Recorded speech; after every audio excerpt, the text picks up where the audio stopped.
ఇప్పుడు బాండవ live show Vijayawada NTV studio నుంచి లైవ్ షో ప్రెజెంట్ చేస్తున్నాను.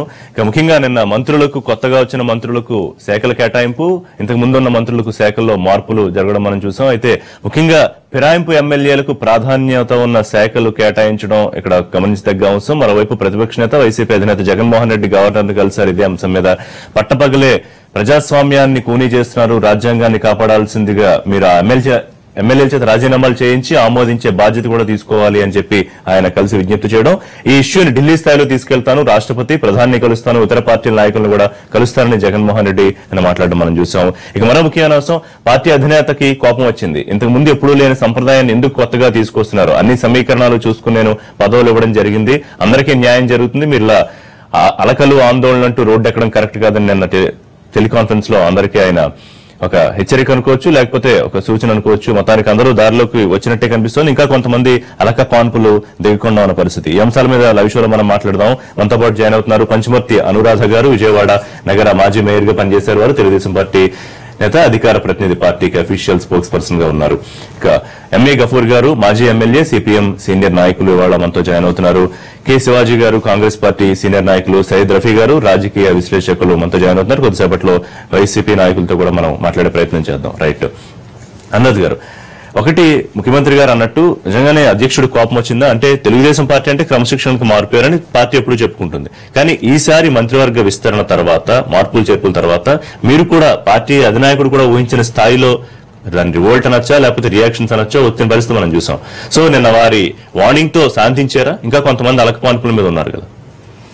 ఇది గత 3 రోజులు ఈ ఇష్యూ మీద జరుగుతూ ఉంది. అయితే ఇది నేను 17 సంవత్సరాల నుంచి ఈ పార్టీలో వర్క్ చేస్తున్నాను. క్రమశిక్షణ కలిగిన పార్టీ దానికే దాసోహం అయ్యి అందరూ ఈ పార్టీలో కంటిన్యూ అవ్వడం కూడా జరుగుతుంది జనరల్ గా. ఈ విషయం ఇది వడ్ల గింజలో బియ్యపు గింజే తప్ప ఇవన్నీ కూడా సమసిపోతాయి. ఒక్కొక్కరికి ఒక్కొక్క వ్యూ పాయింట్ ఉంటుంది. ఆ వ్యూ పాయింట్ ఏంటంటే, కొంతమంది సీఎం గారి దగ్గరే చెప్పుంటే చాలా బాగుండేది, ఓపెన్ గా చెప్పారు. బట్ అన్ని కూడా సర్దుకుని అన్ని ఇప్పుడు మీరు చూస్తే 3 days బిఫోర్ ఉన్న ఇది ఆ హీట్ ఇప్పుడు లేదు. విషయాలు మేనేజ్ చేయడంలో తెలుగుదేశం పార్టీ అన్వేషణ చేయ కదా. అంటే మేనేజ్ ఏం చేస్తామండి, దీన్ని అనలైజ్ చేసి వాళ్ళకి చెప్తాం ఏ రకంగా ఉన్నారు ఏంటని. అధిష్టానం వాళ్ళకి చెప్తుంది ఏంటనేది, వాళ్ళని వివరించుతారు. మీరు అంతేగాని డైరెక్ట్ గా మీరు అలిగారా సరే అయితే మీ ఇష్టం అనే లెక్కలో ఉండదు. వాళ్ళు అలిగినా ఎలా ఉన్నా కూడా దగ్గర వాళ్ళని వదిలేసుకున్నాను, మీరు అనవసరంగా రాద్ధాంతం చేసి అంతకైనా వెళ్తాననే స్థాయిలోనే ముఖ్యమంత్రి గారు మాటలు విన్నా. వారి మాటలోనే చెప్పారు, ఉన్నవి నాకు ఇంకా ఎక్కువ మంత్రి శాఖలు ఇవ్వాలని కూడా ఉంది, కానీ రాజ్యాంగం ప్రకారం 26కి మించకూడదు అనే ఉద్దేశం వల్ల నేను 26 ఇలాగా చేయాల్సి వచ్చింది, సమర్థత గల వాళ్ళకి నేను ఇట్లాగ ఇవ్వాల్సి వచ్చింది అని వారు చెప్పటం. మరి వారు అలా ఎక్స్ప్లెయిన్ చేయటం ఏ పార్టీలో కూడా ఉండదండి. అలాగా చెప్పాలంటే ఫర్ ఎవ్రీథింగ్ ఏది చేసినా కూడా వారు సీనియర్ నాయకులను పిలిపించుకుంటారు, ఇంకా అందుబాటులో లేని వాళ్ళతో ఫోన్ లో మాట్లాడతారు. పదవి లేకపోయినా శివాజీ లాంటి సీనియర్ నాయకుడు నిన్న కన్నీళ్లు పెట్టుకున్న పరిస్థితి మనం చూసాం. అంతకుముందు ధూళిపాల గారు కూడా ఆయన ఆవేదన వ్యక్తం చేసిన పరిస్థితి చూసాం. బుచ్చే చౌదరి నాకు మరొక మాట అన్నారు, కొంచెం ముందుకెళ్లి ప్రజలు అన్ని చూస్తున్నారు, జడ్జిమెంట్ సమయంలో చాలా జాగ్రత్తగా ఉండాలని ఆయన ఆవేదన ఆయన ఆపుకోలేక జడ్జిమెంట్ గురించి కూడా మాట్లాడిన పరిస్థితి కూడా. అంటే ఇంకా మీరు చెప్తున్న స్థాయిలో అయితే సద్దుమణగలేదు అనేది కనిపిస్తుంది క్లియర్ గా. అంటే ఇందులో ఒకటండి, మనం ఆలోచించాలి, వాళ్ళ అభిప్రాయాలు ఏమైనా ఉన్నాయి, ఎవరైనా ప్రజాస్వామ్యంలో అభిప్రాయాలు వ్యక్తం చేయడంలో తప్పు లేదు. ఆ అభిప్రాయాలు వాళ్ళన్నీ కూడా ఓపెన్ గా కాకుండా క్లోజ్ డోర్స్ లో చేస్తుంటే ఇంకా బాగుండేది. ఇప్పుడు ఆ కుటుంబం అన్నాక ఎవరికైనా సరే ఒక కుటుంబంలోనే పొరపక్షాలు ఉంటాయి, ఏదో ఒకటి అప్ అండ్ డౌన్స్ ఉంటాయి. నిజంగా ఇంట్రెస్టింగ్ గా ఉన్న వాళ్ళకి, నిజంగా వర్క్ చేసిన వాళ్ళకి పేర్లు ఎందుకు, కానీ నిజంగా వర్క్ చేసిన వాళ్ళకి కూడా మంత్రి పదవులు ఇవ్వలేని పరిస్థితి ఉంది. అక్కడ ఉన్న సామాజిక పరిస్థితులు బట్టి, ఆ నేపథ్యం కానీ, రాజకీయంగా కానీ, అన్ని రకాలుగా సీనియారిటీ ప్రకారంగా కానీ ఏదైనా సరే ఆ రకంగా చూసి ఇవ్వటమే జరిగింది. కానీ ఎవరి మీద ఆయనకి హీజ్ న్యూట్రల్ గా వర్క్ చూస్తారు తప్పితే వేరేదేమీ ఉండదనేది మా చెప్తున్నట్టు. ఇదంతా సమస్యపోయినట్టేనే టీ కప్పులో తుఫానా, లేకపోతే ఇంకా కొంతమంది అసంతృప్తి స్వరాలు కొన్ని చర్యలు తీసుకునే అవకాశం ఏమైనా ఉండొచ్చు. ఎందుకంటే తెలుగుదేశం పార్టీలో పెద్దగా ఎవరు గీత దాటినా మళ్ళీ వెనక్కి వచ్చేసిన పరిస్థితి మనం చూసాం. బట్ ఈసారి అందుకు భిన్నంగా ఏమైనా ఉంటుందనుకుంటున్నారు?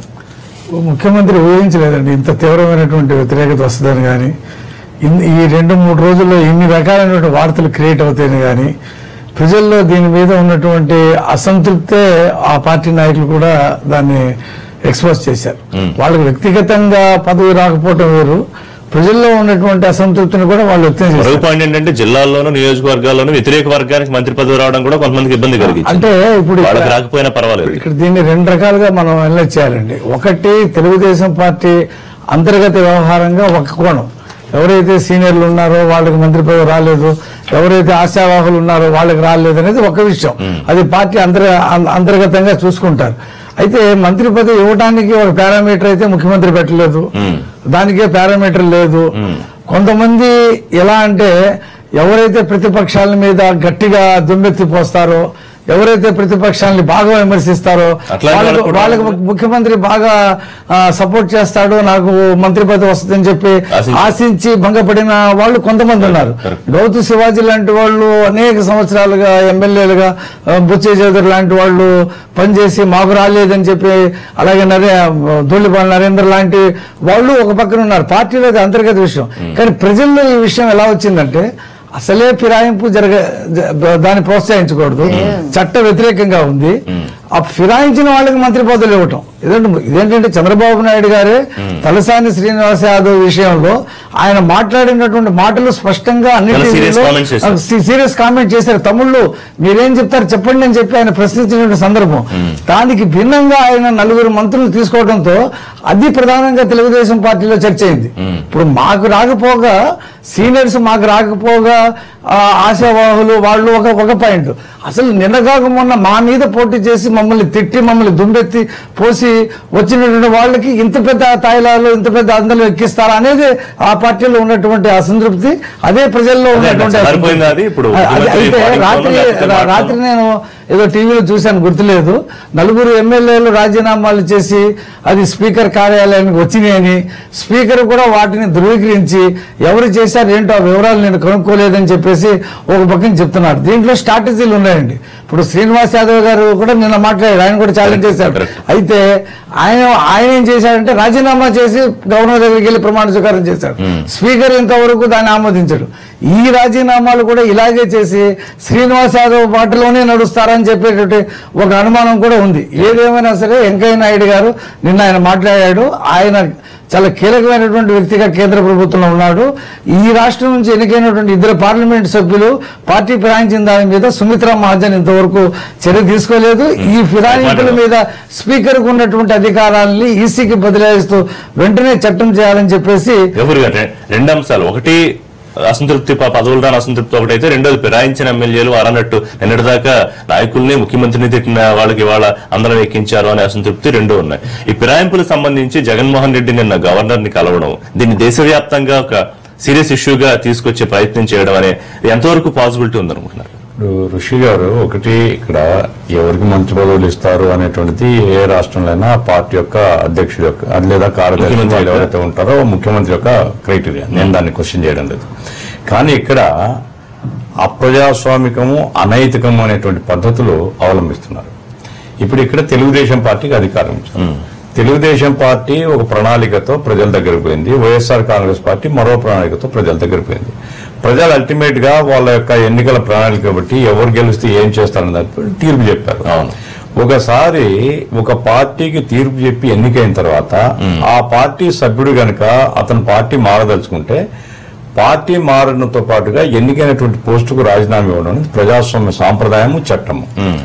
ఇప్పుడు ఆ రకంగా కాకుండా ఒక పార్టీ తరఫున ఎన్నిక కావడం, మరో పార్టీలో చేరడం, ఆ పార్టీలో మళ్ళా మంత్రిగా అనేది అనైతికమైనటువంటి పద్ధతి. దాన్ని ప్రోత్సహించడం కూడా అనైతికం. చంద్రబాబు నాయుడు గారు ఆయన చాలా నీతి సూత్రాలు చెప్తుంటాడు, ఎప్పుడు ప్రజాస్వామ్యాన్ని గురించి వల్లిస్తుంటాడు. కానీ ఈ రకంగా దిగజారుడు పద్ధతిలో ప్రజాస్వామ్యాన్ని అపహాస్యం చేసినాడని నా అభిప్రాయం. ఆయన రాజీనామా చేయించండి, తన పార్టీలో చేరిన వాళ్ళని రాజీనామా చేయించండి, ప్రజల దగ్గర పోండి, ఫ్రెష్ మ్యాండేట్ తీసుకోండి, మీ పార్టీ గెలిస్తే వాళ్ళు మంత్రులు చేసుకోండి, మీ క్రైటీరియా, అట్లా కాకుండా ఇప్పుడు ఎక్కడికి పోతున్నామని మనం. ఇప్పుడు మన భారతదేశ రాజ్యాంగము పార్టీ పద్ధతులకు విలువ ఇచ్చేటువంటి రాజ్యాంగం ఉంది.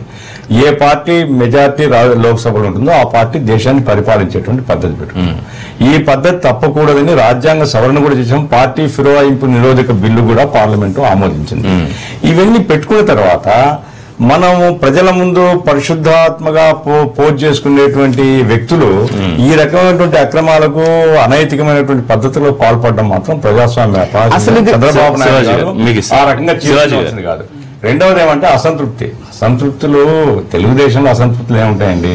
తెలుగుదేశంలో అధికారం కోసం ఏర్పడినటువంటి ఒక కూటమి. ఇప్పుడు ఏ రాజకీయ పార్టీ అయినా మాటకొస్తాను 2 సంవత్సరాలు ఉంది. ఏ రాజకీయ పార్టీ అయినా 2 సంవత్సరాలు. ఇక్కడ సిద్ధాంతం ఏముంది? వదిలిపెట్టిపోవడానికి మాకు పదవులు ఇవ్వడానికి కోప్పడతారు. ఏదో సర్దుబాటు. ఇప్పుడు ఏంటి ఆయన మన చీఫ్ విప్ ఇస్తాను రామసుబ్బారెడ్డికి ఆదినారాయణ రెడ్డికి కనుక మంత్రి పదవి ఇస్తే నేను రాజీనామా చేస్తాను చాలా క్లియర్ గా అన్నాడు. అప్పుడు ఏం చేశారు? నిన్ను ఎమ్మెల్సీ చేస్తాము, చీఫ్ క్యాబినెట్ హోదా సర్దుబాటు. కాబట్టి ఇప్పుడు పాపం గౌతు శ్యామసుందర్ గారు నాకు బాగా తెలుసు. వారి ఫ్యామిలీ చరిత్ర కూడా తీసుకుంటే గౌతు లచ్చన్న గారు తిరుగులేని నాయకుడు, సీనియర్ మోస్ట్ ఎమ్మెల్యే, 6 సార్లు ఎన్నికైనాడు. 7వ ఏం చేస్తాడండి? ఇప్పుడు పదవి వస్తుందని అనుకుంటాడు. కాబట్టి ఇవి సర్దుకుంటే పెద్ద పాయింట్ కాదు, కానీ ప్రజలు మాత్రం గమనిస్తున్నారు. రెండో మాట ఏమన్నా అంటే చంద్రబాబు నాయుడు గారు ప్రతిపక్షం లేకుండా చేయడం కోసం ఇది చేస్తున్నారు. ఏంటండి ప్రజాస్వామ్యం ఈ మాట? అసలు అర్థం ఉందా ఏమైనా? ఒక స్థాయి ఉండేటువంటి రాజకీయ నాయకుడు అనాల్సిన మాటన ప్రతిపక్షం లేకుండా చేయడం కోసం ఈ పద్ధతులు చేస్తున్నానంటే ఇక ప్రజాస్వామ్యానికి ఛాలెంజ్ చేయడం ఇది. కాబట్టి ప్రజలు గమనిస్తున్నారు. మాట్లాడుతూ అనురాధ గారు ఏమంటారు? అంతకన్నా ముందు శివాజీ గారు ఒకటి నిన్న వెంకయ్యనాయుడు గారు గతంలో కూడా చెప్పారు, అయితే తెలంగాణలో అక్కడ పర్యటన సందర్భంగా చెప్పారు, ఒక పార్టీ మీద గెలిచి పార్టీ మారిన వెంటనే ఆటోమేటిక్ గా పదవి రద్దయ్యేలాగా మనం చట్టాల సవరణ చేయాల్సి ఉంటుందని. తర్వాత దానికి సంబంధించి ఆయన చొరవ తీసుకున్న పరిస్థితి మనం చూడలేదు. రెండోది, నిన్న కూడా ఒక సందర్భంలో ఆయన మళ్ళీ మాట్లాడుతూ కామెంట్ చేశారు. కానీ ఒక మాట అన్నారు, అంటే ఒక పార్టీకి ఇబ్బంది కలుగుతోందని ఇప్పుడు మళ్ళీ కొత్తగా చట్టాలు చేయాలా అని ఒక కాంట్రడిక్షన్ కామెంట్ చేశారు. అంటే ఆ చట్టాలు చేయాలా అని అడిగే అంత పెద్ద స్థాయిలో ఉన్న వాళ్ళే చట్టాలు చేయాలంటే ఇంక కొనసాగుతూనే ఉండాలా అని అనుకోవాలా మనం? ఒక పార్టీలో గెలిచి ఇంకో పార్టీలో మారడాన్ని పెద్దగా చూసి చూడట్టు వదిలేయాల్సిన పరిస్థితి అందరూ. వెంకయ్యనాయుడు గారి మాటలు కనుక పరిశీలించినట్టయితే 2014 ఎన్నికలప్పుడు మోడీ గారు ప్రమాణం చేసే ముందు ఇదే సురేష్ ప్రభు ఆంధ్రప్రదేశ్ ఎన్నికకు ముందు ఆయన శివసేన పార్టీ నుంచి ఉంటే ఆయన తీసుకొచ్చి రైల్వే మంత్రిగా పెట్టారు. వాళ్ళు కూడా అక్కడ ఏమి ఎన్డీఏలో ఉన్నారు, శివసేన ఎన్డీఏలో ఉన్నాడు, కానీ ఆ పార్టీ మీద గెలిచాడు. ఆ పార్టీ మీద గెలిచిన వాళ్ళు వాళ్ళ అంగీకారం లేకుండా వాళ్ళు ఫిరాయింపు చేసి అక్కడ రైల్వే మంత్రిగా ప్రతిష్టాపన చేశారు. వీళ్ళు చెప్పేదానికి చేసేదానికి చాలా తేడా ఉంది. ఏది ఏమైనా మోడీ గారే ప్రజాస్వామ్యాన్ని పటిష్టం చేయటం లేదు. పార్లమెంట్ లో కూడా ఏది కూడా చర్చకి రానియట్లేదు. పార్లమెంట్ సందర్భంగా పార్లమెంట్ ఇచ్చిన హామీలను అమలు చేయకుండా ప్రతిపక్షాన్ని ఏ విధంగా చూస్తున్నాడు. ఇక్కడ కూడా చంద్రబాబు నాయుడు కూడా అక్కడేమో ఆయన ఏమంటాడు, కాంగ్రెస్ ముక్త భారత్ అంటాడు, ఇక్కడేమో ప్రతిపక్షాలు లేని ఆంధ్రప్రదేశ్ అంటా ఉంటాడు ఈయన. ఈ విధంగా ఆంధ్ర కూడా ఎన్డీఏ భాగస్వాములు ప్రతిపక్ష పార్టీలు రాసి రంపాన పెడతా ఉన్నారు. రైట్, ఒక్క నిమిషం శివాజీ గారు మీతో మాట్లాడతాను. అమ్మటి రాంబాబు జాయిన్ అయ్యారు మనతో, మాజీ ఎమ్మెల్యే, వైఎస్ఆర్సీపీ సీనియర్ నాయకులు. రాంబాబు గారు నమస్తే అండి. నమస్కారం అండి. రాంబాబు గారు ఎట్లా చూడాలి?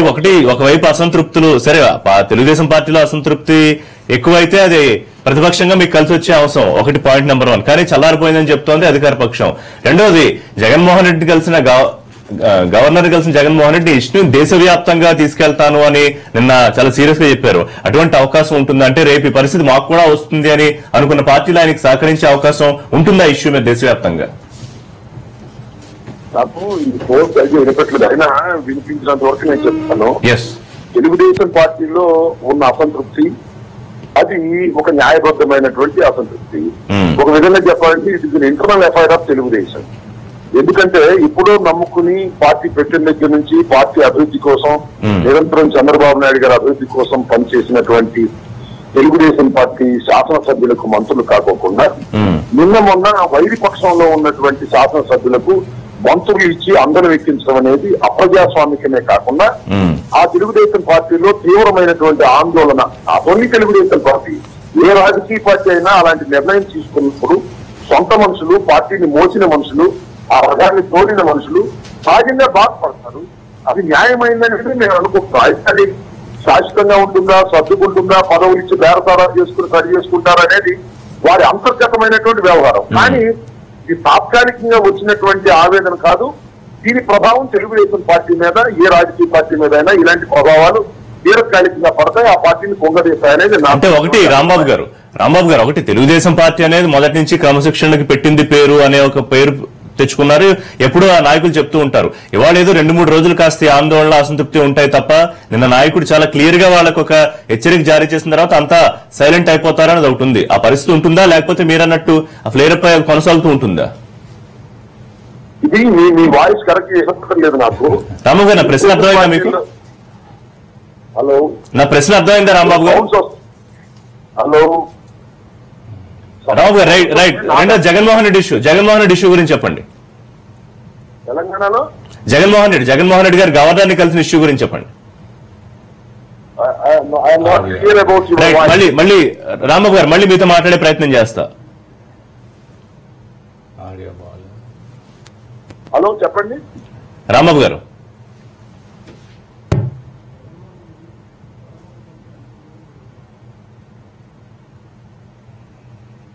మీద తప్పనిసరిగా గవర్నర్ రాజ్యాంగాన్ని కాపాడవలసినటువంటి వ్యవస్థ.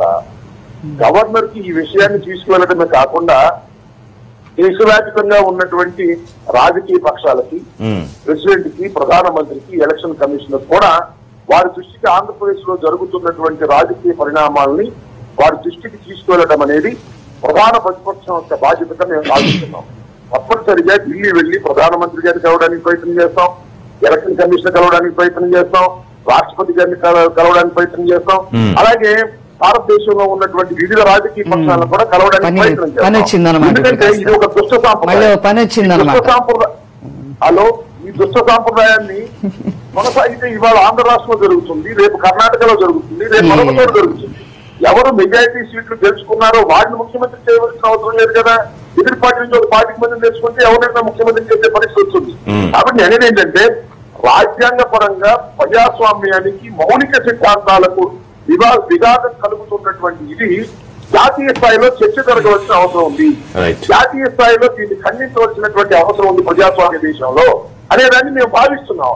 కాబట్టి భావసారూప్యత కలిగిన వారిని ఇలా ఎవరైతే దీన్ని వ్యతిరేకిస్తారో అందరినీ ఐక్యవేదిక చేసి దాని మీద ఒక చర్చ జరపవలసినటువంటి బాధ్యత ఉంటుందనేది ప్రజాస్వామ్యంలో భావిస్తున్నాం.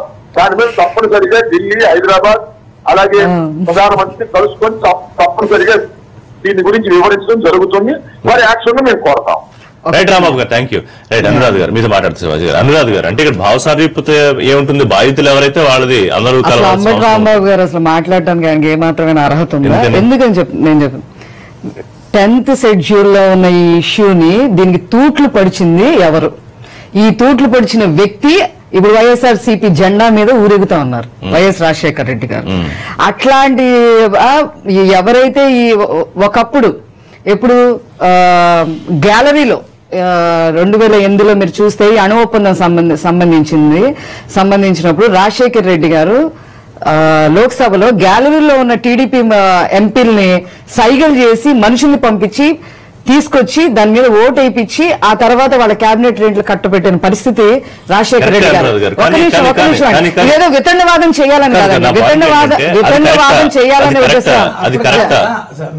నిజం చెప్పాలి అని అంటే అసలు ఈ 10th షెడ్యూల్ కి గానీ ఈ ఇష్యూస్ గానీ తూట్లు పొడిచింది కాంగ్రెస్ పార్టీ. ఆ తర్వాత ఇందిరాగాంధీ గారు ఈ రకంగా చేయడం జరిగింది. నిజంగా చెప్పాలంటే ఈ ఫిరాయింపుల వల్ల ఎక్కువ నష్టపోయిన పార్టీలు ఎవరైనా ఉన్నారు అని అంటే ఇంతకు ముందు నాదెళ్ల భాస్కర్ రావు గారి దగ్గర నుంచి ఇప్పుడు దాకా తెలుగుదేశం పార్టీని. ఇంకో మాట వాళ్ళు చెప్తున్నారు, ప్రజల్లో అసంతృప్తి ఉందని చెప్పారు. ఈ మంత్రి శాఖలు ఇవ్వటం వల్ల ప్రజల్లో అసంతృప్తి వచ్చిందని వారు చెప్తున్నారు. ప్రజల్లో అసంతృప్తి రావడానికి ఈ 3 రోజుల్లో ఏం సర్వేలు చేసేసారండి? ఊరికి ఒక రాయి తెలుగుదేశం మీద వేయాలని వేయటం కాదు, ఈ 3 రోజుల్లోనే ఏమంత సర్వేలు చేసేసి ప్రజల నుంచి కనుక్కున్నారు. అట్లాగే ఇప్పుడు గఫూర్ గారు కూడా చెప్తున్నారు, అధికారం కోసం మేము అధికార పార్టీ అధికారం కోసం అని చెప్తున్నారు. ఇప్పుడు అధికారం కోసం అయితే మీరిచ్చారు అధికారం, లేకపోతే ఏమన్నా రాజ్యాంగ లేకపోతే ఏమన్నా సెంట్రల్ పార్టీలు ఇచ్చిన? ప్రజలు ఇచ్చారు మాకు అధికారం. మీరు కూడా ప్రజలు ఓట్లేస్తే గెలిచాం, ప్రజలు ఓట్లేస్తే గెలిచాం అనేది. తర్వాత ఇంకొక నిమిషం అండి, ప్రతిపక్షం లేకుండా చంద్రబాబు మాట్లాడతాను. శివాజీ గారు ఇందాక మీరు చెప్తూ ఉన్నారు, వెంకయ్యనాయుడు గారు అంటే మొదట్లో అసలు దీనికి ఆజ్యం పోసిందే కాంగ్రెస్ పార్టీ. సో కానీ అదే మంచి విధానం కాదు, దాన్ని ఏదో మనం ప్రెసిడెంట్ గా తీసుకుని కొనసాగిస్తా ఉండడం కూడా కరెక్ట్ కాదు. నిన్న కాక మొన్న గోవా, మణిపూర్ ఎన్నికల్లో కూడా లార్జెస్ట్ సింగిల్ పార్టీని పిలవాల్సింది పిలవకుండా అనైతికంగా కేంద్ర ప్రభుత్వం ఏ విధంగా చేస్తుందో మనకు కనపడుతుంది. ప్రభుత్వాన్ని ఏర్పాటు చేయడానికి వీళ్ళు అసలు ఒక లెటర్ ఇవ్వలేదని వెంకయ్యనాయుడు గారు అసలు ఎప్పుడో హర్యానాలో పత్రికల్లో కంటిన్యూ చేసింది కాంగ్రెస్ మెజార్టీ వచ్చింది, గోవాలో మాకు మెజార్టీ వచ్చింది, మణిపూర్ లో మాకు మెజార్టీ వచ్చింది. 24 గంటలు కాకముందు గబగబా అక్కడ ప్రభుత్వాన్ని ఏర్పాటు చేసింది. ఫుల్ మెజార్టీ వచ్చిన ఉత్తరప్రదేశ్ లో మాత్రం వారం రోజులు పట్టింది. వాళ్ళకి ఈ ప్రజాస్వామ్య సూత్రాల మీద, పార్లమెంటరీ సాంప్రదాయాల మీద ఏ మాత్రం గౌరవం లేదని ఉంది. అనురాధ గారు సోదరమని చెప్తా ఉన్నారు, కాంగ్రెస్ మూలంగా ఇట్లా తూట్లు కూర్చుంది మేము ఉందని. కాంగ్రెస్ పార్టీ రాజశేఖర రెడ్డి గారే జెండా వైసీపీ సందర్భాలు ఉన్నాయి. ఆ విషయం మీద వాళ్ళ అతంత్రాత్మక వదిలేసిన పోయిన స్పష్టంగా కనపడుతుంది. అతను డిఫరై మందా జగన్నాథం అప్పుడెవరో తెలంగాణ ఎంపీకి సంబంధించిన ఆయన ఓటేసిన పోయిన కనపడతా ఉంది. అంతే తప్ప కాంగ్రెస్ పార్టీ ఈ విధంగా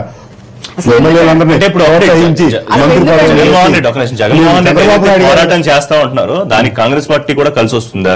కాంగ్రెస్ పార్టీ ప్రెసిడెంట్ ఒక కామెంట్ చేశారు, ఇది సంకీర్ణ ప్రభుత్వం అనుకోవాలా, వైసీపీ టీడీపీలు కలిసి ఏర్పాటు చేసిన ప్రభుత్వం అనుకోవాలని. కేవలం కామెంట్లకే పరిమితం, మీరు కూడా ఎవరైనా పోరాటం చేస్తారు దేశవ్యాప్తంగా? అన్ని రాజకీయ పక్షాలు అందులో కామన్ వెతికితే చంద్రబాబు గారు ఇప్పుడు ఏమనుకున్నాడు, నిప్పుకు చెదలబట్టదో ఉప్పు నిప్పు తుప్పు చెప్తా ఉన్నారు కదా. ఆటన్నింటికి తిరోధకాలు ఇచ్చిన పోయిన కనపడతా ఉంది. నేను 10 సంవత్సరాల పాటు ప్రతిపక్ష నాయకుడిని, ముఖ్యమంత్రిని, సాంప్రదాయాలు కరెక్ట్ అయితే మరి వీటిని అగౌరవమైన పనులు, ప్రజాస్వామ్యానికి చూట్లు పడిచేతులు ఒక రాజనీతిజ్ఞుడిగా ఉండాల్సిన అవసరం ఆయన తక్షణమే తన చర్యలను ఉపసంహరించుకునే దానికోసం బాటంగా ప్రజలకు చెప్పాలి. రాజశేఖర రెడ్డి గారు వైరస్ చెప్పండి. రాజశేఖర్ గారు 2004లో ఏం చేశారు, 2008లో ఏం చేశారు, అసలు 92లో ఆయన ఎన్నిక అయిన తర్వాత రెడ్డి కాంగ్రెస్ నుంచి 78లో రెడ్డి కాంగ్రెస్ నుంచి ఇదైన తర్వాత కాంగ్రెస్ పార్టీలోకి వెళ్ళి ఆయన మంత్రి పదవి తీసుకున్నారు. కాంగ్రెస్ పార్టీకి వెళ్ళి మంత్రి పదవి తీసుకున్నారు ఆయన. అవన్నీ మీరు మర్చిపోతే ఎలాగా? అలా మర్చిపోతే ఎందుకు? జగన్మోహన్ రెడ్డి గారు బ్రేక్ తర్వాత మాట్లాడదాం. లైవ్ షోలో షార్ట్ బ్రేక్.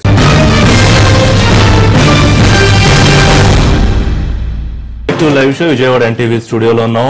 మనతో లైవ్ షోలో మండ వెంకటేశ్వరరావు, మాజీ మంత్రి, తెలుగుదేశం పార్టీ సీనియర్ నాయకులు జాయిన్ అయ్యారు. వెంకటేశ్వర గారు నమస్కారం అండి. తెలుగుదేశం పార్టీ మొదటి నుంచి చాలా కీలకంగా మీరు పనిచేస్తున్నారు. అయితే ఇవాళ పార్టీలో మంత్రివర్గ విస్తరణ తర్వాత ఆంధ్రప్రదేశ్ లో జరిగిన పరిణామాలు చూస్తుంటే మీకు ఏమనిపిస్తోంది?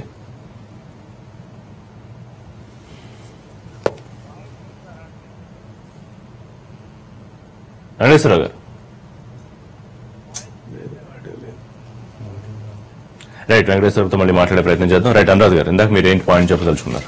ఇందాక జగన్ గారు ఒక మాట యూజ్ చేశారు వారి గవర్నర్ దానిలో, to uphold the highest value of democracy అనే మాట వారు యూజ్ చేశారు.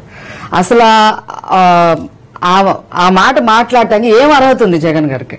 13 ఛార్జ్ షీట్లు పెట్టుకొని తిరుగుతా ఉన్నారు. ఈక్వల్ టు శశికళ, ఇక 100 వద్దండి, 100 విషయాలొద్దు, ఈక్వల్ టు శశికళ అండి. అక్కడేమో జయలలిత గారిని ఫ్రెండ్ గా అడ్డు పెట్టుకుని శశికళ గారు ఏం చేశారో, ఇక్కడ వాళ్ళ తండ్రి గారిని అడ్డు పెట్టుకుని చేసిన వ్యక్తి. ఇవన్నీ మీరు ఆగండి, నేను చెప్పండి, ఇదే జగన్మోహన్ రెడ్డి గారు గవర్నర్ దగ్గరికి ఇంతకు ముందు ఒక ఇష్యూ మీద వెళ్లి బయటకు వచ్చి 25 మంత్రులు నాతో టచ్ లో ఉన్నారు, మీకు ఓవర్ నైట్ మిమ్మల్ని నేను పడగొట్టగలను అని చెప్పిన వ్యక్తి మళ్ళీ ఇదే వ్యక్తి మళ్ళీ గవర్నర్ దగ్గరికి వెళ్లి to uphold the highest values of democracy అనే పదం వాడటం అనేది నిజంగా చాలా సిగ్గుచేటు చెప్పాలంటే. వెంకటేశ్వర గారు, ఇవాళ పార్టీలో ఈ క్రమశిక్షణ ఏమన్నా తప్పిందనుకుంటున్నారా? నాయకులు గేటు దాటారనుకుంటున్నారా?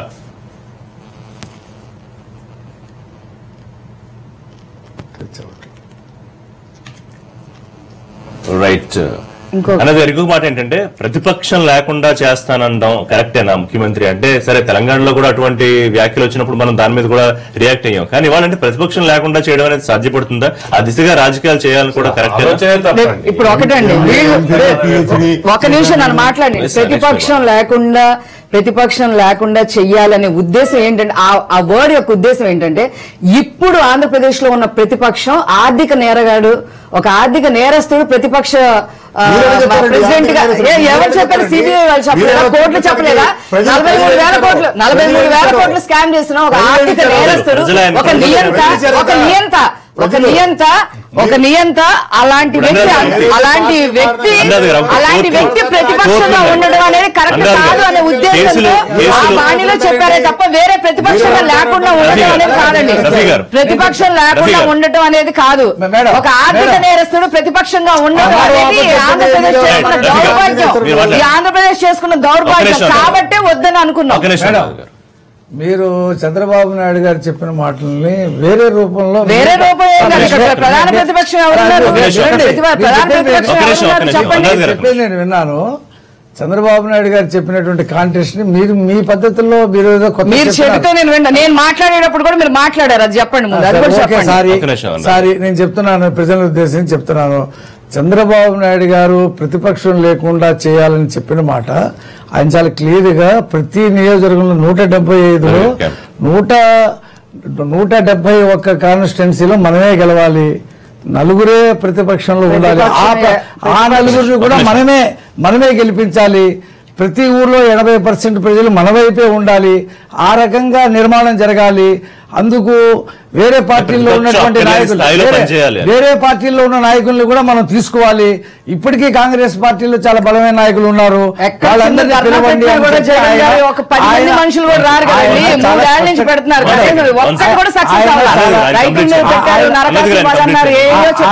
ఆయన చాలా స్పష్టంగా ప్రజలకే అక్కర్లేదు ప్రతిపక్షం, చాలా గట్టిగా చెప్పారు.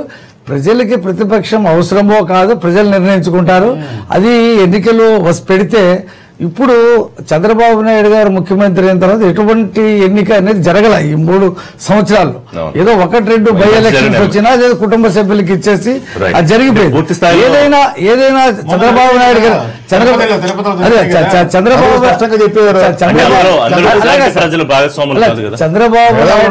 ఒక్క నిమిషం, చంద్రబాబు నాయుడు గారు ఆయనే బలమైన నాయకుడు, 80% ప్రజలు ఆయనతో ఉన్నారని అంటే మనం కూడా నమ్ముదాం. ఇప్పుడు ఎన్నికలు జరిగితే ఇప్పుడు కార్పొరేషన్లు 4 జరగాలి, 7 కార్పొరేషన్లు జరగాలి, 5 మున్సిపాలిటీలు జరగాలి, ఎన్నో జడ్పీటీసీలు జరగాలి.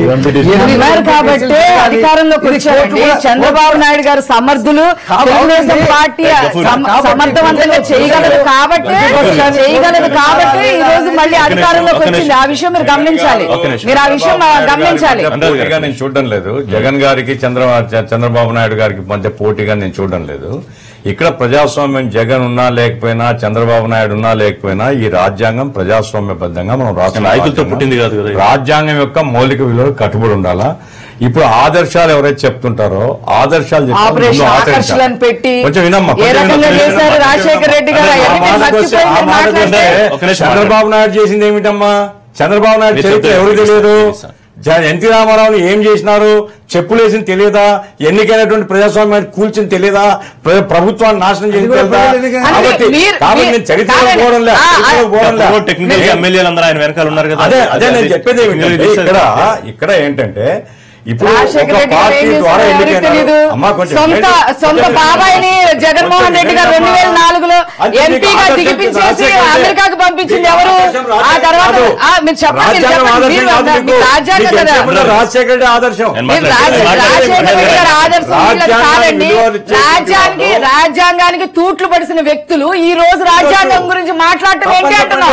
మీకేమర్హతుందని చెప్తున్నాం, మీకేమరా? అయితే మీరు మాట్లాడాలి అంటే జెండా పైన ఆ వైఎస్ఆర్సీపీ జెండా పైన రాజశేఖర రెడ్డి గారి బొమ్మ తీసేసేయండి, తీసేసేసి మీరు మాట్లాడండి.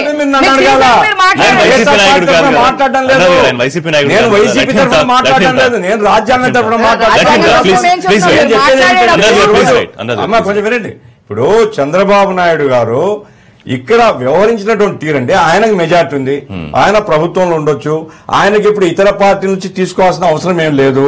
మరి తీసుకుంటున్నారు. రాజకీయ ఏకీకరణ అన్నారు ఆయన. రాజకీయ ఏకీకరణ అంటే ఏమిటి? ఇది హిట్లర్ భావజాలం. ఏకీకరణ అంటే ఇక రాజకీయాల్లో నేను తప్ప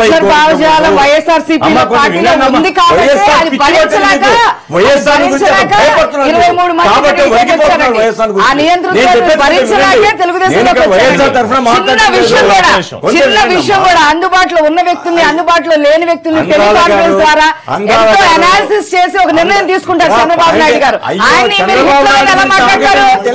చంద్రబాబు నాయుడు గారు అసెంబ్లీలో రాజశేఖర్ దాడికి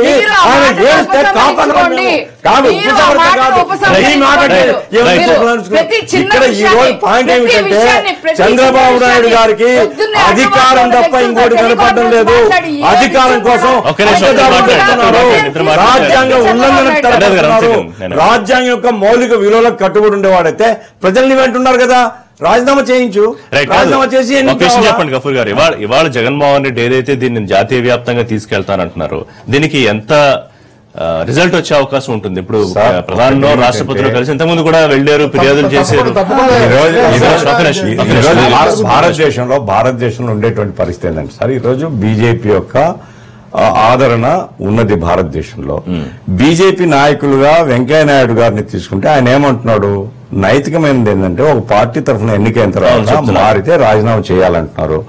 ఆ విలువలకు కట్టుబడి ఉండేటువంటి పద్ధతిలో కనుక బీజేపీ వ్యవహరిస్తే ఇతర పార్టీలు కలిసి వస్తాయా లేవో అనేది తర్వాత సంగతి. కాబట్టి ఎందుకంటే బీజేపీ కనుక గట్టిగా చెప్తే చంద్రబాబు నాయుడు ఎక్కడికి పోతారండి? కాబట్టి ఇక్కడ పాయింట్ ఏమిటంటే మేము ప్రజాస్వామ్యయుతంగా మేము చెప్పేది ఏమంటే పార్టీ నిరోధక చట్టం ఎందుకు వచ్చిందండి, పార్టీ ఫిరాయింపుల బిల్లు ఎందుకు వచ్చిందండి? ఆ రకంగా అయ్యారాములు గయారాములు ఒక పార్టీ తరఫున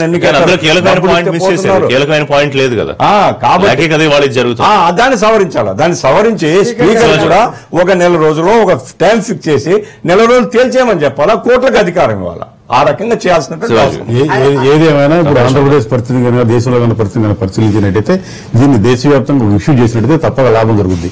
ఎందుకంటే మనం కళ్ళ ముందు చూసాం 2013 భూసేకరణ చట్టాన్ని వాళ్ళు ఆర్డినెన్స్ ద్వారా సవరించాలనుకున్నప్పుడు ప్రతిపక్షాలని ఏకతాటి మీదుగా యేచూరి గారు, కర్త గారు, అనేక మంది, బద్దన్ గారు, సుధాకర్ రెడ్డి వీళ్ళందరూ కాంగ్రెస్ నాయకులందరూ కూడా దానికి ముక్కుతాడు వేశారు.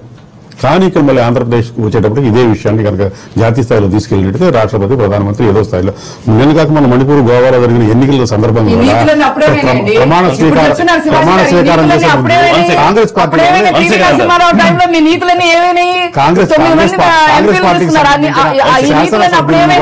వీళ్ళు బీజేపీ అమిత్ షా గారు చాలా మంది మరి చేర్చుకున్నారు, రాజీనామా చేయకుండా చేర్చుకున్నారు. ఈ నీతులు అప్పుడు మరి మీకు తెలియలేదు? ఒక విషయం చాలా ఆవేశంగా సోదరిమణి మాట్లాడుతున్నారు.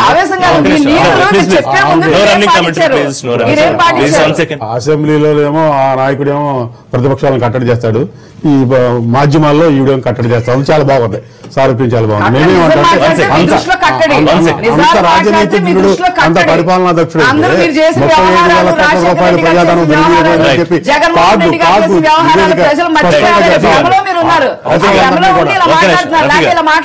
ఏదైతే దీన్ని ఎలక్షన్ టీమ్ గా అధికార పక్షం చెప్పుకుంటోందో 2019 టార్గెట్ గా ఈ మంత్రివర్గంతోనే కొనసాగి తెలుగుదేశం పార్టీ మళ్లీ అధికారంలోకి రావడం ఈ మంత్రివర్గంతో సాధ్యమయ్యే అవకాశం ఉంటుందా, లేకపోతే జగన్మోహన్ రెడ్డి గారి ఇష్యూని దేశవ్యాప్తంగా హైలైట్ చేసి మొత్తం ఫోకస్ ఇటు వచ్చేలా చేసే పరిస్థితి ఏమైనా ఉంటుంది అనిపిస్తుందా? జగన్మోహన్ రెడ్డి గారు తీసుకున్నటువంటి నిర్ణయం అది చాలా ప్రజాస్వామ్యబద్ధమైనది. రాష్ట్రపతిని కలుస్తానంటాం, ప్రధానమంత్రిని కలుస్తానంటాం, రాజకీయ పార్టీని కలుస్తానంటాం జరుగుతుంది.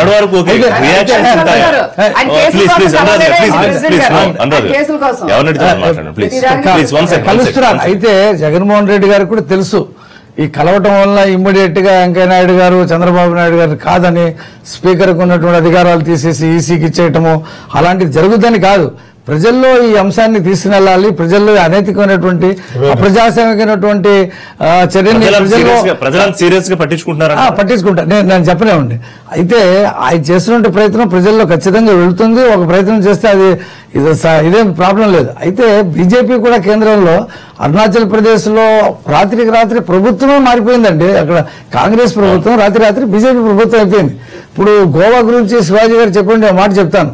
ఎన్నికల్లో మనోహర్ పారికర్ గారిని ముఖ్యమంత్రి చేస్తామని రక్షణ శాఖ మంత్రిగా ఉన్నటువంటి మనోహర్ పారికర్ని ముఖ్యమంత్రి చేస్తామని ఒక మ్యాండేట్ తో వెళ్ళినటువంటి బీజేపీకి అక్కడ ప్రజలు తీర్పు ఇవ్వలేదు. అక్కడ ఆయనకి చాలా తక్కువ సీట్లు వచ్చినాయి. ఆయన ఒక పక్కన తక్కువ సీట్లు వచ్చినాయి, ఎన్నికల ఫలితాలు వస్తున్నాయి. అమిత్ షా గారు చెప్పేసరి మేము 4 ముఖ్యమంత్రుల్ని ప్రకటిస్తామని. అంటే ఏంటి, అక్కడ ప్రజల తీర్పు ఇంకా స్పష్టం కాలేదు, గవర్నర్ల పాత్ర తెలియలేదు, అక్కడ ఉండేటువంటి ఏమి లేకుండా బీజేపీ అట్లాంటి రాజకీయాలు చేస్తున్నప్పుడు వీటి మీద ఇంకెట్లా దృష్టి పెడుతుంది అంటే జగన్మోహన్ రెడ్డి గారికి కూడా తెలుసు, కమ్యూనిస్టులకు తెలుసు, కాంగ్రెస్ తెలుసు. అయితే ప్రజలు శివాజీ గారు చెప్పినట్టు భూసేకరణ చట్టం విషయంలో ఏ రకమైనటువంటి ప్రజా వ్యతిరేకత ఉంటే దాన్ని 4 సార్లు ఆర్డినేట్ చేసి ఇప్పటికీ బిల్లులు పెట్టలేని పరిస్థితి ఉందో, అలాగే ఎంతో కొంత మార్పు కోసం ఏమైనా ప్రయత్నం చేస్తే చేయవచ్చు. కాకపోతే ఈ విషయం మాత్రం ప్రజల్లో చాలా బలంగా ఉంది, సజీవంగా ఉంటుంది. ఎన్నికలు ఎప్పుడు ఖచ్చితంగా ఇష్యూ అవుతుంది. ప్రత్యేక హోదాతో పాటు పార్టీ ఫిరాయింపుల వ్యవహారం అనేది ప్రజల్లో చాలా బలమైన విషయం. ఎందుకంటే మేడం చెప్పినట్టు రాజశేఖర రెడ్డి గారు, ఇందిరాగాంధీ, రాజీవ్ గాంధీ చేసినప్పుడు ఆ రోజున ఎన్టీ రామారావు చెప్పినటువంటి స్ఫూర్తి ఏంటి, మొన్న తెలసాని యాదవ్ వెళ్ళిపోయినప్పుడు చంద్రబాబు నాయుడు చెప్పిన స్ఫూర్తి ఏంటి అనేది ప్రజల్లో ఉంది. కాబట్టి ఖచ్చితంగా అది పనిచేస్తుంది. తెలుగుదేశం పార్టీ నుంచి గతంలో వైఎస్ఆర్ కాంగ్రెస్ పార్టీ, అప్పుడు వైఎస్ఆర్ బతుకున్నాడు, కాంగ్రెస్ పార్టీలోకి మారినప్పుడు చంద్రబాబు నాయుడు గారు ఆయన చాలా స్పష్టంగా ఈ తప్పు, స్పీకర్ యాక్షన్ తీసుకోవాలని గట్టిగా డిమాండ్ చేశారు. నేనున్నాను శాసనసభలో, సాక్షి నేను, శివారెడ్డి వీళ్ళందరూ పోయినప్పుడు. నేను ఇక్కడ చెప్పేది ఏంటంటే చంద్రబాబు నాయుడు గారు ఇప్పటికైనా సరే, ఎందుకంటే ఒక రాజకీయాల్లో ఆదర్శంగా ఉండాలనుకున్నప్పుడు ఆయన రాజీనామా చేయించి ప్రజల్లోకి పోవడం మంచిది. ఎటు ప్రజల్లో ఆదరణ ఉన్నప్పుడు గెలుస్తారు. ఆ రకంగా ఆయన ఒక మంచి రాజకీయ నాయకుడిగా నిరూపించుకుంటే మంచిది. లేకపోతే నేను కూడా అధికారం కోసం అడ్డదారులు దొక్కుతాను, అన్ని విధాల అక్రమాలకు తలపడతా అంటే ఆయన ఇష్టం. అది అంటే తలసాని శ్రీనివాస్ యాదవ్ నాకు మాట్లాడిగారు, మీరు వినే ఉంటారు. అంటే గతంలో అక్కడ టీఆర్ఎస్ నుంచి మంత్రి పదవి ఇవ్వడం మీద చంద్రబాబు నాయుడు చేసిన కామెంట్స్ చేస్తూ ఒక సలహా ఇచ్చారు, నిజాయితీ, నిప్పు ఇలాంటి పదాలు మానేస్తే బెటర్ ఏమో చంద్రబాబు నాయుడు గారు. మరి వాళ్ళు వాడితే కరెక్టా? ఇప్పుడు తెలంగాణలో ఉన్న పరిస్థితులు వేరు, ఇక్కడ ఆంధ్రప్రదేశ్ లో ఉన్న పరిస్థితులు వేరు. అక్కడ తెలుగుదేశం పార్టీ అక్కడ ఏమి అభివృద్ధి నిరోధకంగా ఏమీ బిహేవ్ చేయలేదు, లేకపోతే ఎవరిని ఇష్టం వచ్చినట్టు తిట్టలేదు, ఎవరిని నియంతలాగా పరిపాలించలేదు. వాళ్ళు కేవలం పదవి కోసం. ఇక్కడ అలా కాదు. 23 ఎమ్మెల్యేలు కూడా 23 ఎమ్మెల్యేలు వైసీపీ నుంచి వచ్చిన 23 ఎమ్మెల్యేలు కూడా ఫస్ట్ వాళ్ళు వచ్చి మేము అభివృద్ధిని ఆకాంక్షించి వచ్చాము, ఆ అరాచకాలు మేము తట్టుకోలేకపోతున్నాము, మేము వైసీపీలో ఉన్న అరాచకాలు వాళ్ళ మాటల్ని మేము తట్టుకోలేకపోతున్నాము అని చెప్పి వచ్చారు. ఇప్పుడు తలసాని యాదవ్ గారు ఉన్నట్టుండి ఇప్పుడు మాట్లాడటం కూడా ఈ తలసాని గారు యొక్క స్విచ్ ఎక్కడుందో, ఎవరు ప్రెస్ చేస్తే ఇప్పుడు ఇలా మాట్లాడుతున్నారో ప్రజలందరికీ కూడా తెలుసు. అక్కడ అడగని చెప్పండి, మీరు చెప్పండి.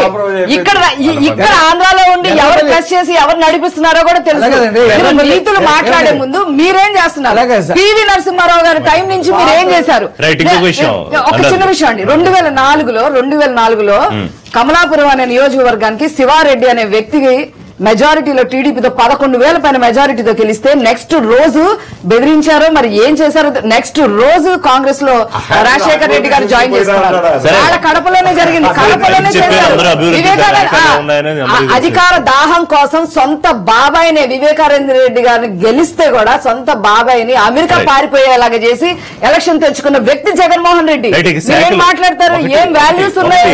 ఏమి వాల్యూస్ ఉన్నాయి?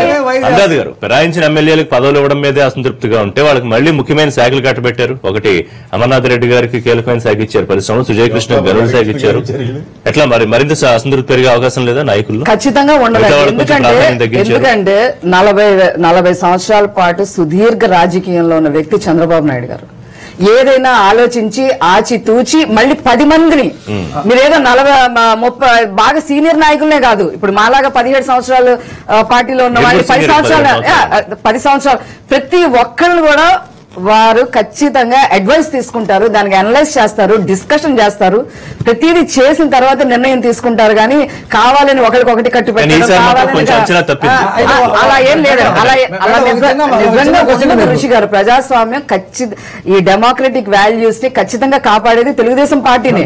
ఏ పార్టీ కూడా కాపాడగల ప్రతి ఒక్కరు ఇప్పుడు నిన్న నలుగురు కొంతమంది మా పార్టీలో ఇదేయారని వాళ్ళని పిలిపించుకొని వాళ్ళతో మాట్లాడి అనాలిసిస్ చేసి చేసి ఏ రకంగా వాళ్ళని కన్విన్స్ చేశారనేది మీరు చూశారు.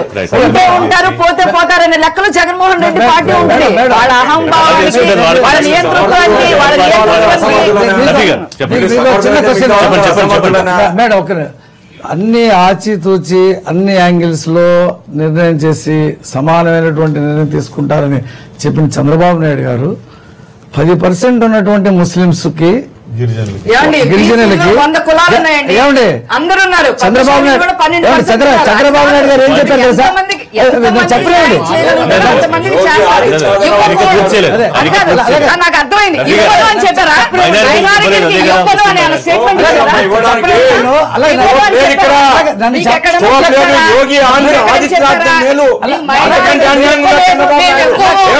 సంబంధం లేదు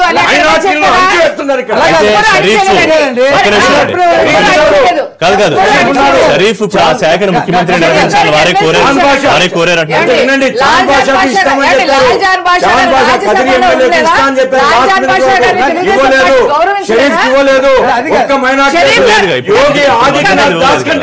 మంత్రి పదవి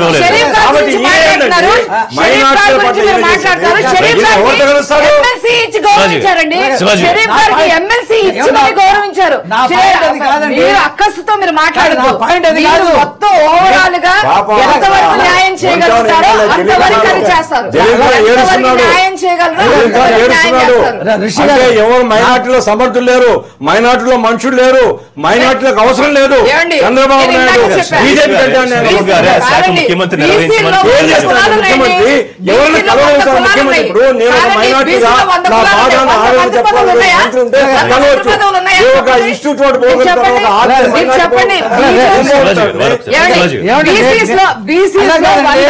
వంద కులాలు ఉన్నాయి.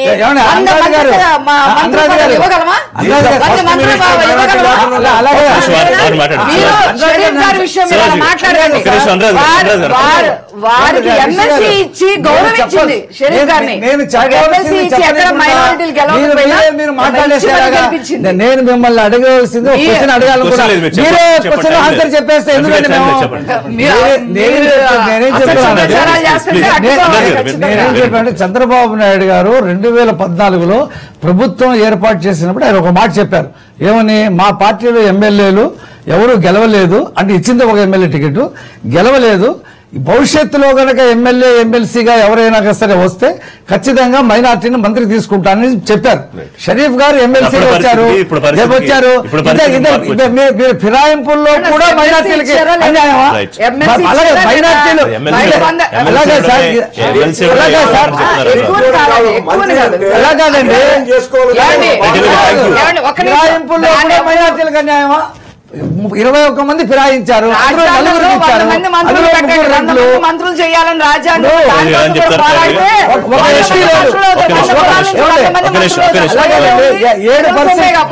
7% ఉన్నటువంటి ఎస్టీలకు మన ప్రాతినిధ్యం లేదు. ఇది ఎలాగా?